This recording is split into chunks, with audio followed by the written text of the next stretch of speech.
In this video, we're going to be taking a look at SP-4 and JN-66, who are also known as the research droids for the Saga line back in 2003. So these droids appear in a deleted scene for Attack of the Clones, specifically when Obi-Wan is investigating the saber dart that was used to kill Zam. One of the first moves he made was go to the research lab at the Jedi Temple, and he gave the saber dart to these two droids. And they came back with a response that basically it was inconclusive as to exactly where the origin of the saber dart was. Then once Obi-Wan takes it back and thinks on it for a moment, he says, "I know who can identify this." And of course that leads us to Dexter's Diner. The scene's only about a minute long, but I do wish it was still in the movie. In fact, I wish all the deleted scenes were in the movie. I think it'd be great if Attack of the Clones had a director's cut, because there's a lot of really good scenes that ended up getting cut out that I think are very important to us, especially the scenes where Anakin and Padme visit her parents on Naboo. But fortunately, this is still during the era where Hasbro oftentimes made action figures of deleted scene characters. And these are two droids that are a great addition to the line. Definitely help with the world building aspect. Let's just take a closer look at this one here. Start with SP-4 here, the droid with the legs. So I got this set at a toy show back in, it was either 2016 or 17.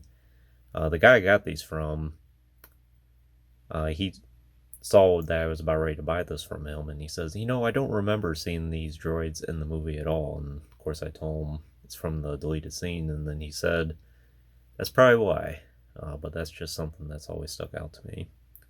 I forget specifically what I paid for this set, but I know it wasn't very much, probably less than $10 brand new. And I will admit, these are probably some of my favorite droids in my collection. They're very unique. They're very articulated as well. And they're just a great aesthetic for the world building, as I mentioned. So SP-4 here has the mohawk. Kind of an interesting design. Its eyes here kind of look like binoculars to me. Then you have his mouth, his neck there. A lot of intricate details in this droid.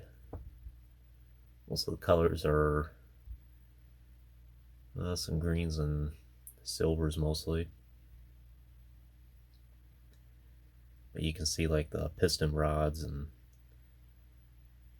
all the details that go into this droid functioning. A little bit on its legs there as well.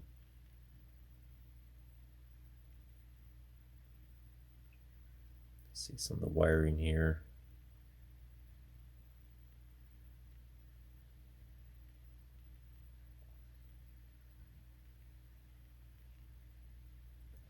And as I mentioned, he is pretty well articulated, I think. But he does have two joints at his head here. So you have one at the actual head, ball joint there. Very nice range of motion. And then there's a hinge at the base of the neck as well. We have a swivel at the shoulders, then a hinge at the elbows. No swivel at all, they just hinge up and down. But they do go past 90 degrees. Which is pretty neat. And then swivel hips. And nothing at the waist or knees or ankles. No accessories for this guy. Not sure if he can hold a saber dart or not. I think one of the action figures at this time came with a saber dart. Maybe Dexter did, or one of the Jango Fett's probably.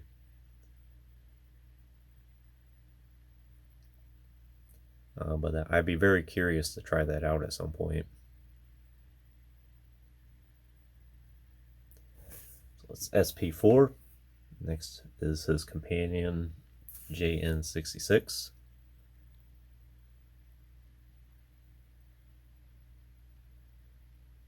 Very similar in many ways, but he does have a different head here. This time he's got basically two blue eyes, and then not sure what these lenses are. Almost like a nose and a mouth. And instead of the mohawk, he just has an antenna. And his hands here are a little bit different. Basically has some pinchers for his right hand here. And it would be interesting to know if he can fit a saber dart.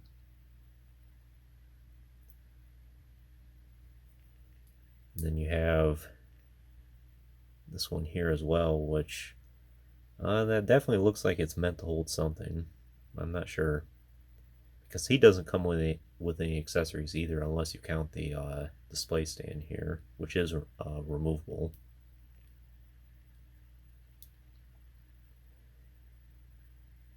So for the rest of him, pretty similar. Then we get to his propulsions here, or his propulsion lifts, instead of legs.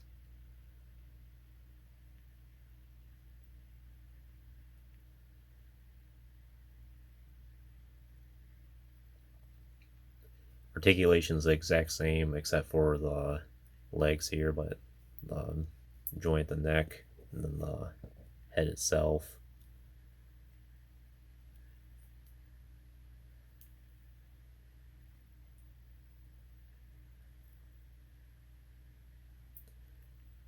And for his display stand, it is on a ballpoint there. I actually have not removed him from this since I've gotten this.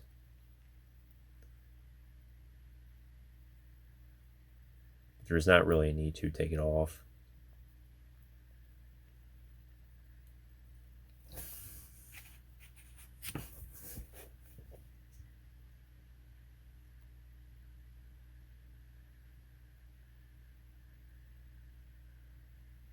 They look great side by side.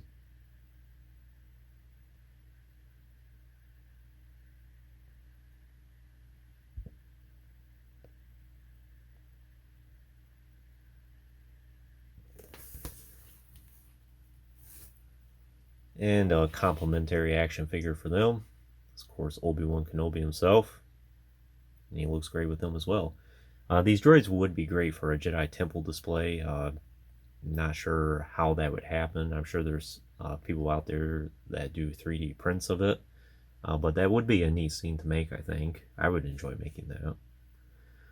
But would I recommend these droids for your collection? I definitely would, especially if you're a fan of droids, the prequels, Attack of the Clones, obscure characters. Anything to fill out background, these droids are definitely it.